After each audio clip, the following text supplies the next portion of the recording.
اعوذ باللہ من الشیطان الرجیم بسم اللہ الرحمن الرحیم وَإِذْ قَالَ رَبُّكَ لِلْمَلَائِكَةِ إِنِّي جَاعِلٌ فِي الْأَرْضِ خَلِيفَةً قَالُوا وَتَجْعَلُ فِيهَا مَنْ يُفْسِدُ فِيهَا وَيَسْفِكُ الدِّمَاءَ وَنَحْنُ نُسَبِّحُ بِحَمْدِكَ وَنُقَدِّسُ لَكَ قَالَ إِنِّي أَعْلَمُ مَا لَا تَعْلَمُونَ صدق اللہ العظیم۔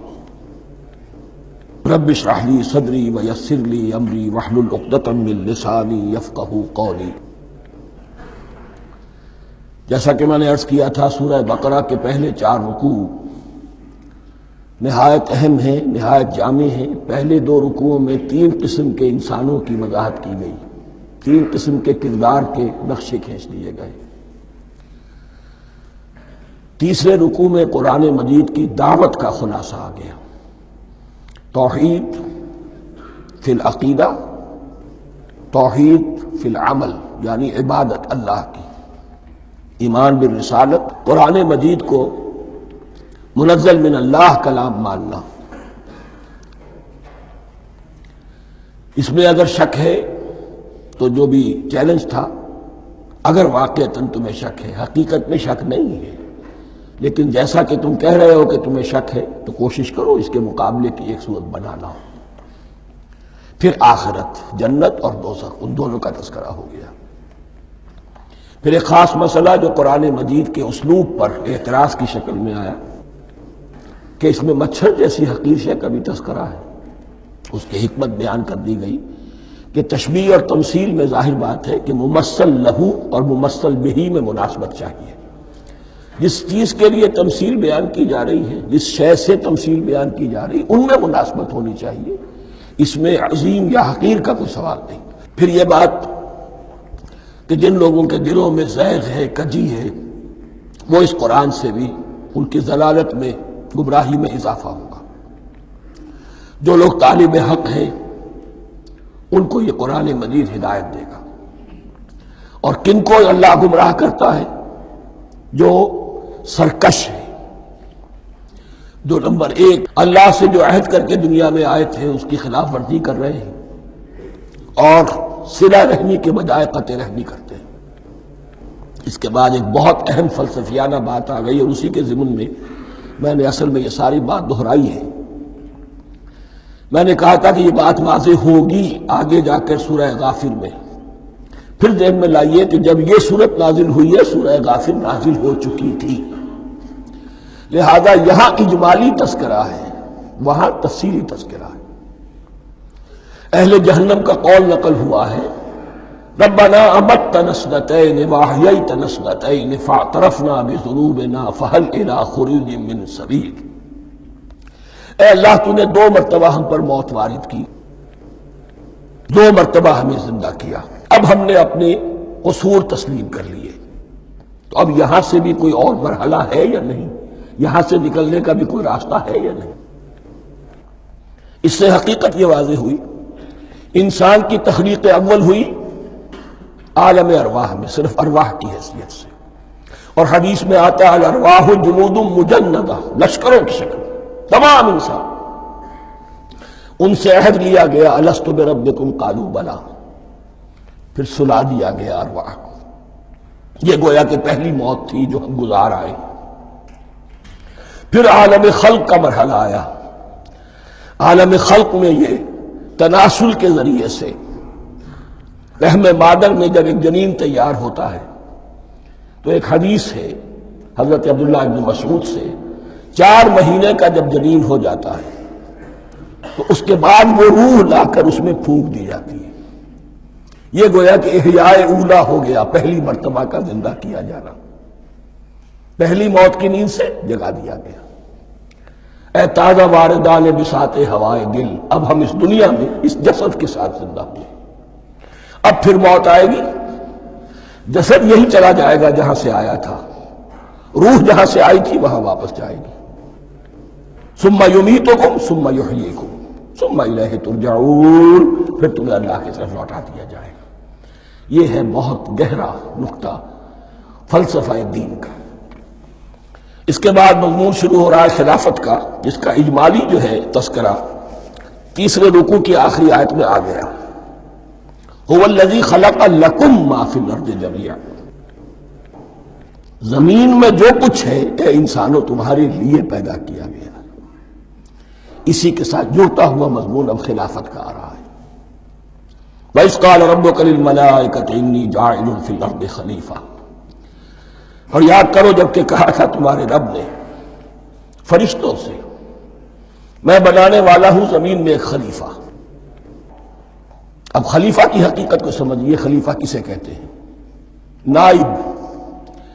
عام طور پر لوگوں کو مغالطہ ہوتا ہے کہ خلیفہ جانشین جو ہے وہ تو کسی کے موت کے بعد ہوتا ہے، زندگی میں تو نہیں ہوتا۔ لیکن یہاں اصل میں ہمارے لیے بہت آسان ہے، انسان کی جو اصل حقیقت ہے اس دنیا میں اس کو سمجھنے کے لیے یوں سمجھیے کہ ہم آج سے 50 سال پہلے انگریز کے غلام تھے، ہمارا بادشاہ یا ملکہ انگلستان میں تھا یا تھی، دہلی میں وائس رائے ہوتا تھا۔ وائس رائے کا کام کیا ہے؟ جو حکم آیا ہے his master his majesty's government کا یا ہر میجسٹیز گورنمنٹ کا جو حکم آیا ہے بلا چون و چرا، بغیر کسی تغیر اور تبدل کے نافذ کرے۔ ہاں جہاں کوئی حکم وہاں سے نہیں ہے تو یہاں کے حالات میں بہترین اپنی رائے قائم کرے، غور و فکر کرے، یہاں کی مصلحتیں کیا ہے، جو چیز بھی امپائر کی مصلحت میں ہو اس کے مطابق فیصلہ کر سکتا ہے۔ بین ہی یہی رشتہ ہے، اللہ ہے لیکن اللہ نے اپنے آپ کو غیب کے پردے میں چھپا لیا ہے۔ زمین پر انسان ہے، اب انسان کا کام یہ ہے جو ہدایت آ رہی ہے اللہ کی طرف سے اس پر تو بے چون و چرا عمل کرے۔ جہاں کوئی ایکسپریس ہدایت نہیں ہے، کوئی واضح ہدایت نہیں ہے، وہاں اپنے بیسٹ ججمنٹ کو ایکسرسائز کرے، اسی کا نام اجتہاد ہے۔ غور و فکر کرے، سوچے، اور جو بات روح دین کے زیادہ سے زیادہ مطابقت رکھنے والی ہو اس کو اختیار کرے۔ بین ہی یہی رشتہ ہے در حقیقت، رشتہ خلافت کہ جو اللہ اور انسان کے مابین ہے۔ اب یہ جو دی گئی ہے یہ حیثیت تمام انسانوں کو دی گئی ہے، پوٹینشلی ہر انسان اللہ کا خلیفہ ہے، لیکن جو اللہ کا باغی ہو جائے، جو خود حاکمیت کا مدعی ہو گیا، گویا کہ وہ باغی ہے۔ اب اگر شاہ جہاں بادشاہ تھا، اس کا کوئی ولی عہد تھا، اور ولی عہد جو ہے صبر نہیں کر سکتا، اپنے باپ کی زندگی ہی میں بغاوت کر دیتا ہے، حکومت حاصل کرنا چاہتا ہے، تو اب وہ کیا ہے؟ واجب القتل ہے۔ جو لوگ بھی حاکمیت کے مدعی ہو گئے، ویسے تو حقیقت واجب القتل ہے، لیکن دنیا میں مہلت دی ہے اللہ نے، یہ دار الامتحان ہے، فوراً قتل نہیں کرتا، فوراً ختم نہیں کرتا۔ وَلَوْلَا كَلِمَةٌ سَبَقَتْ مِن رَبِّكَ إِلَىٰ أَجَلٍ مُّسَمًّى لَقُضِيَ بَيْنَهُمْ، اگر یہ پہلے بات طے نہ ہو چکی ہوتی، ایک وقت معین تک کے لیے انہیں مہلت اللہ نے نہ دی ہوتی تو اللہ فیصلہ چکا دیتا، لیکن مہلت دی ہے۔ لیکن کم سے کم اتنی سزا ملتی ہے کہ اب وہ خلافت کے حق سے محروم کر دیے گئے، گویا کہ اب خلافت دنیا میں ہوگی خلافت المسلمین، صرف وہی شخص کہ جو اللہ کو مانے اپنا حاکم مطلق، وہ خلافت کا اہل ہے۔ تو یہ چند باتیں خلافت کی اصل حقیقت کے ضمن میں یہیں پر سمجھ لیجیے۔ وَإِذْ قَالَ رَبُّكَ لِلْمَلَائِكَةِ إِنِّي جَاعِلٌ فِي الْأَرْضِ خَلِيفَةً قَالُوا أَتَجْعَلُ فِيهَا مَن يُفْسِدُ فِيهَا وَيَسْفِكُ الدِّمَاءَ وَنَحْنُ نُسَبِّحُ بِحَمْدِكَ وَنُقَدِّسُ لَكَ۔ اور یاد کرو جب کہ تمہارے رب نے کہا تھا فرشتوں سے کہ میں زمین میں خلیفہ بنانے والا ہوں، تو انہوں نے کہا کہ کیا تو بنائے گا اس میں جو فساد مچائے گا اس میں اور خوریزی کرے گا۔ وَنَحْنُ نُسَبِّحُ بِحَمْدِكَ وَنُقَدِّسُ لَكَ، ہم آپ کی تسبیح اور تحمید اور آپ کی تقدیس میں لگے ہوئے ہیں۔ قَالَ إِنِّي أَعْلَمُ مَا لَا تَعْلَمُونَ، فرمایا میں جانتا ہوں جو تم نہیں جانتے۔ اب یہاں سوال پیدا ہوتا ہے کہ فرشتوں کو یہ گمان کیسے ہوا، یہ خیال کیسے ہوا؟ دو رائے ہیں اس میں۔ ایک تو یہ کہ انسان کی تخلیق سے پہلے اس دنیا میں جنات تھے، اور انہیں بھی کچھ اللہ نے تھوڑا سا اختیار دیا تھا، اور انہوں نے یہاں فساد مچایا۔ انہی پر قیاس کرتے ہوئے فرشتوں نے سمجھا کہ انسان بھی پھر زمین میں فساد مچائے گا، خوریزی کرے گا۔ ایک دوسری اصولی بات یہ کہی گئی ہے کہ خلافت کا لفظ جب استعمال ہوا تو اس کے معنی ہے کہ کوئی نہ کوئی اختیار بھی ملے گا. جنات کے بارے میں خلافت کا لفظ کہیں نہیں آیا، انسان کے بارے میں آ رہا ہے.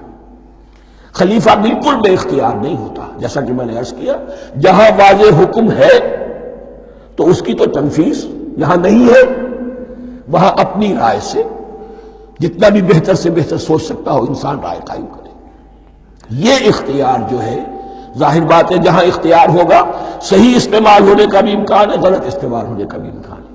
اختیار تو بلکہ یہ کہ آپ کا پولیٹیکل سائنس کا تو ایکسیم یہ ہے authority turns to corrupt and absolute authority corrupts absolutely. تو ٹینڈنسی کرپشن کی ہوتی ہے اختیار کے اندر. اس بنا پر انہوں نے قیاس کیا کہ اس میں فساد ہوگا، خوریزی ہوگی. اللہ تعالیٰ نے فرمایا اپنی حکمتوں سے میں خود واقف ہوں، میں کیوں بنا رہا ہوں یہ میں جانتا ہوں، تم نہیں جانتے.